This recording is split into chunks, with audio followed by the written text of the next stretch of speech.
Mirrors. What are they, and why do they make words look all funny? The short answer is they don't. In reality, we are the reasons that the words look weird because of the way we present them to the mirrors. You see, when we hold a word up in front of a mirror, we're actually presenting the letters to the mirror in reverse. So when the mirror does its job and reflects the letters back to our eyes, we see them in that same reversed orientation and the letters become unreadable. So how do we fix this and create a readable mirror? Pick up that sheet of paper and hold it up to the mirror. What do you guys see? Something with words. Is it flip or is it It's flipped. flip? And hold it in front of the cross section of both mirrors and see what it looks like.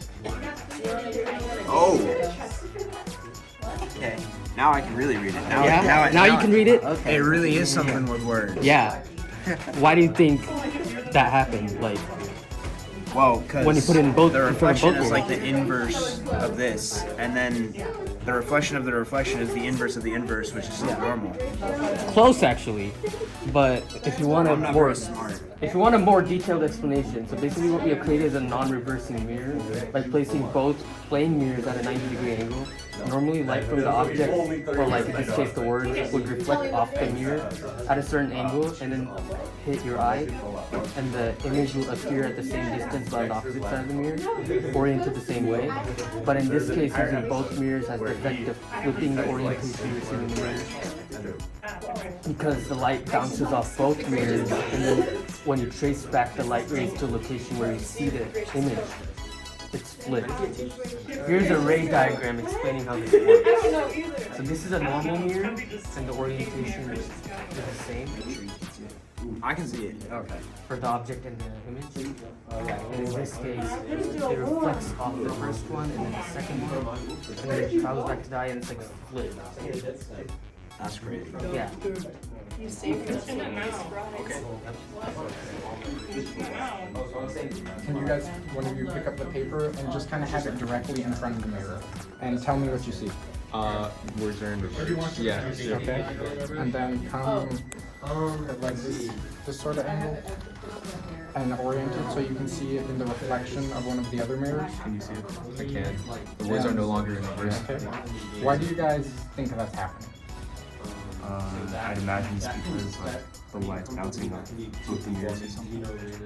Basically, it's kind of like the first mirror, it's like a weird reflection because it's like bouncing off like the opposite way, so you're kind of seeing it in reverse. But when you do a second mirror, it does that effect twice, so it kind of creates the right side of image.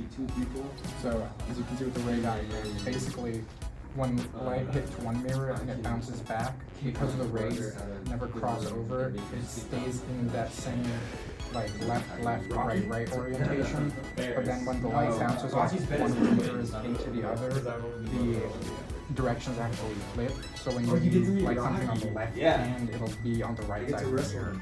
And that is basically just what a non-reversing mirror is, and it lets you be able to like read words and see yourself the way other people would actually see.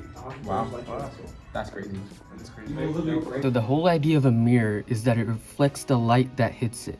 The law of reflection says that the angle at which the light hits the mirror is the same as the angle at which it is reflected from the mirror. We can draw a ray diagram to show how this works.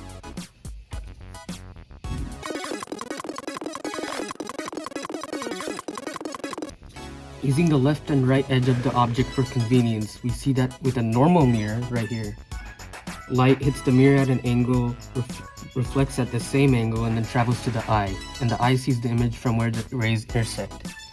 When we dash the rays back through the mirror to the other side, we can see a rough location where the image appears to be for the observer. Since the observer sees the image there, despite the fact that it doesn't actually exist there, it is imagined. This is called a virtual image, and it's oriented the same way as the object. Now when we use two plane mirrors at a 90-degree angle, this is a 90-degree angle, we get the effect of a non-reversing mirror, which shows the image of the object as though it is flipped. This is actually how you would appear if someone was looking at you from a distance. The same rules apply, and the ray diagram explains why the image is flipped.